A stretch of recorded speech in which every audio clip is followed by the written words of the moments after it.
DreAllDay.com. What's going on, everybody? Dre Baldwin, DreAllDay.com. Today I want to talk about how I got my first basketball agent to play professional basketball. Many times, many players come to me asking me about agents. Players who have finished college, didn't play in college, still in college, whatever. You want to play professional basketball. Right now, you don't have a deal on the table. You may not have many prospects, so you figure, let me get an agent. An agent is the go-between between me and the teams that I could possibly be playing for. And you are absolutely right. That's what an agent is. Agents that go-between who can, maybe they have some connections. Maybe they have a relationship with some teams. Maybe they have a relationship with some leagues. Maybe they have some players who they placed in certain jobs and they can kind of put you in next in that job or something like that. So an agent is a go-between. But one thing I do want to make sure y'all understand about an agent is agent does not replace you as far as the work that you need to put in. And I write about that in more detail on my website at DreAllDay.com/help. The link is right down there. Or just go to my website, click on the help link at the very top of the screen. What I want to talk about here is how I got my first agent. So y'all can take whatever you want to take from this story and possibly use it in your own situation. If you have a question about anything that I haven't addressed, first place you need to go is to read the help page on my website, DreAllDay.com/help. If you ask a question that is answered there, I'm going to just tell you to go there. And if you're too lazy to go read it, then that's your business and you got to deal with that. Now let's get to the story. I went to my first professional basketball exposure camp in the summer of 2005. I think it was June or July 2005 I went to that camp. I had graduated school in 2004. So for a year I worked regular jobs. I was an assistant manager of Foot Locker and I sold memberships at Bally Total Fitness. And then I went to this exposure camp. Summer 2005 down in Orlando, Florida. It was called InfoSport. This camp doesn't exist anymore, so don't try to go Google it. All the video, the actual footage from that camp is on my YouTube channel. Just look it up. Just look up First Exposure Camp plus my name, you'll see it. Anyway, I went to that camp. I played pretty well at that camp. I was one of the top 5 players at the camp. Had a scouting report written about me at that camp. If you go to my help page, you'll see that scouting report actually on the basketball link on my page. You'll see that scouting report. Once I got that report and I got the footage, that footage was actually on a VHS tape. Y'all remember what a VHS tape is, and if you don't, it doesn't matter. That VHS tape, I got to transfer the CD, put it on the computer, put it on this brand new website called YouTube.com in 2006. That was my first YouTube video, actually. So if you go look, you'll see highlights from that camp on my YouTube, my first YouTube video ever. Just search it, you'll see it, if you want to see it. That VHS tape, plus that scouting report, was how I went to start finding the agent. See, I didn't even try to find an agent until I had a scouting report and the tape. The reason why is, and this is the first point you need to take, if you're going to contact agents and you want an agent to represent you, which means the agent's going to go to a team and say, listen, New York Knicks, listen, XYZ overseas team, I'm an agent, my name is Mike, and I'm representing this player named Mitchell. I'm representing Mitchell. I'm representing Dre. All right? I think y'all should sign Dre to your team because he has to give a reason. And the team has to understand that reason. It has to make sense to them. So you saying, I work hard, I can shoot this well, my handle is an 8 out of 10, I'm a pretty good rebounder, I play good defense, just you talking about it is worth 0. You need some credibility, you need some collateral, you need something you can show somebody, something tangible that is not all by you, that shows that you can play. So I knew when I got out of school, there's no agent I can contact. I don't have anything to offer an agent. I didn't have any film. I didn't have any stats that showed that I could do anything. I had nothing to show for. I had nothing to show for all the years I had put in. So I knew I needed to get something. That's why I went to this camp.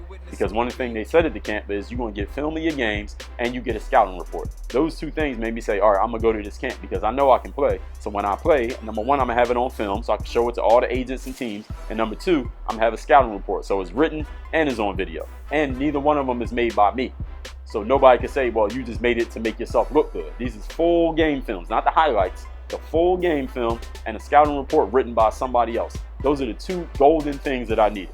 So once I got those, so let me go back to the agent part. So when an agent is pushing you to other teams, understand that if that agent pushes a bunch of bum-ass players with no credibility, no stats, no film, nothing that says that they can play other than what they say about themselves. If an agent keeps going to teams with that, the agent loses credibility. Now teams is like, yo, we're not taking no calls from Agent Mike because every time he comes to us, he got this bullshit player who don't have no film, no stats, no kind of resume, nothing that shows that they can play other than what the player said about themselves in some dumbass email paragraph telling me on their skills when they ain't got no proof of it. So don't take no more calls from Mike because all he got is bum-ass players. He represents a bunch of bum players who ain't got nothing. Again, you might be a great player, but if you don't have any way of proving it, this is the way that they're thinking.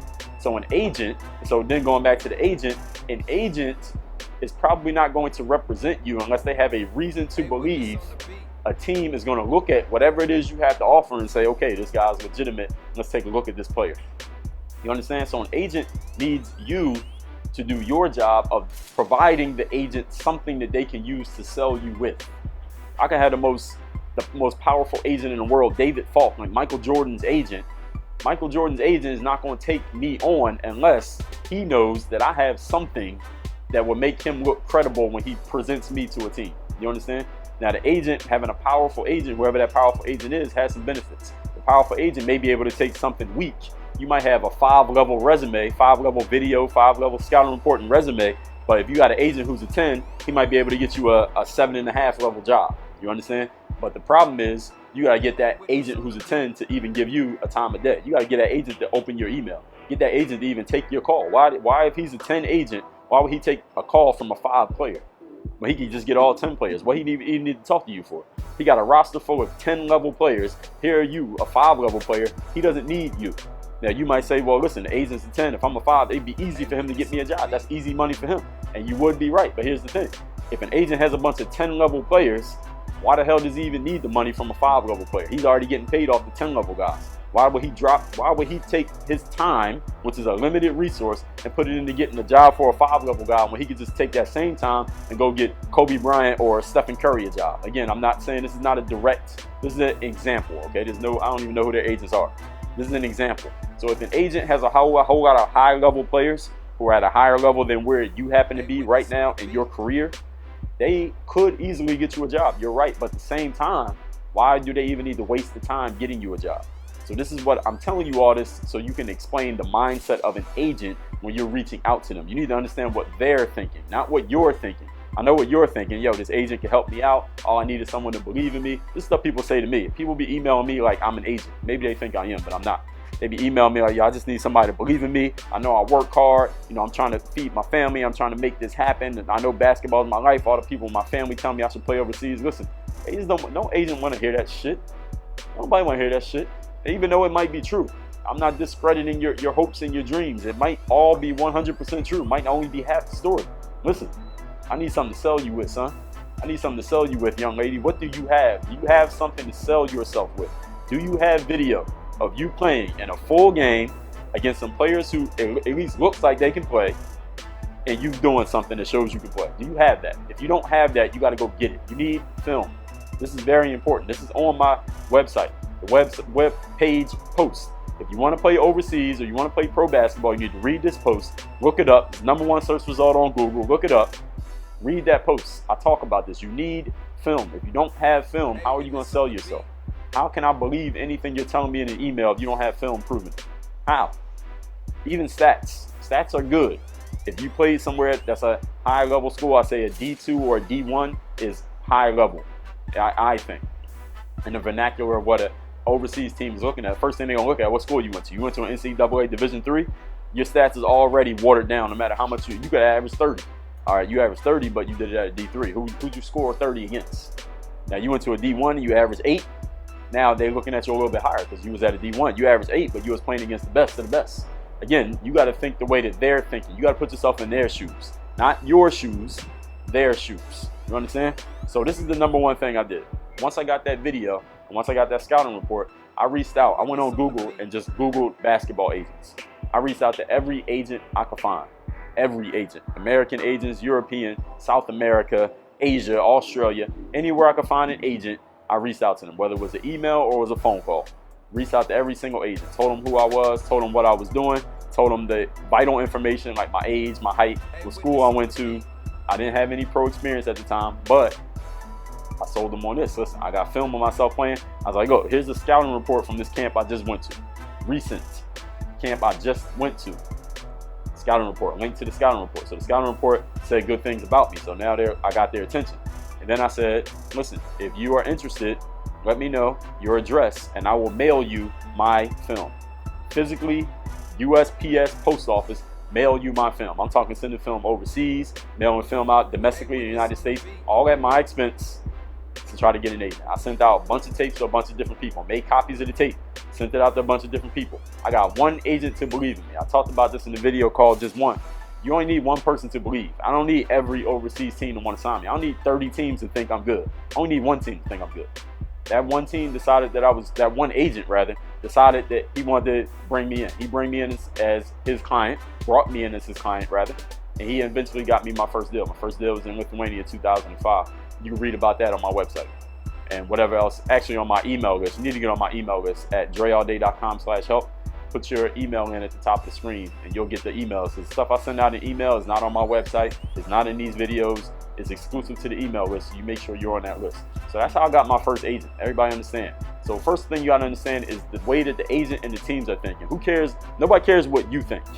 All right, let me make sure I'm saying that because I want to make sure many players come to me and they giving me their whole life story. They're telling me how they think they need someone to help them.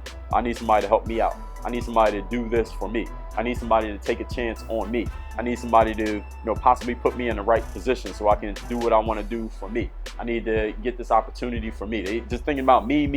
Listen, nobody gives a damn about you. The agent don't give a damn about you. All right, the team don't give a damn about you. You know what the team wants? The team doesn't want players. The team wants to win games. All right, now if you can help them win games, then they want you.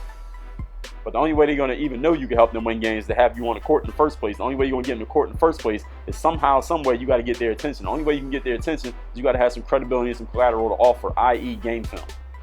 And the only way an agent, listen, agent don't care about you. Agent wants to make money. Being an agent is a business. Only way the agent makes money is to get his clients signed. And if an agent looks at you and based on what you offer does not feel he can get you signed, he's not going to take you on.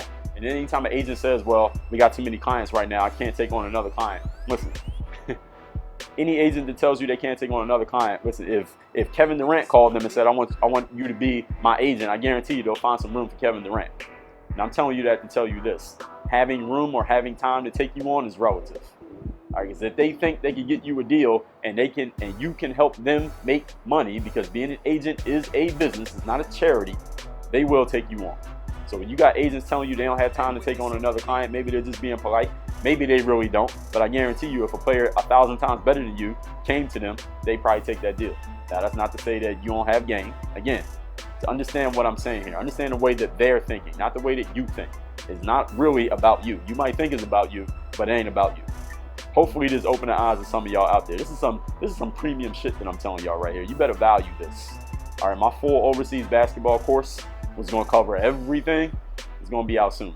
All right, when you want to get this and 50, 60 more just like this, you better stay close to the money. Stay tuned. I got it for you. Work on your game. DreAllDay.com.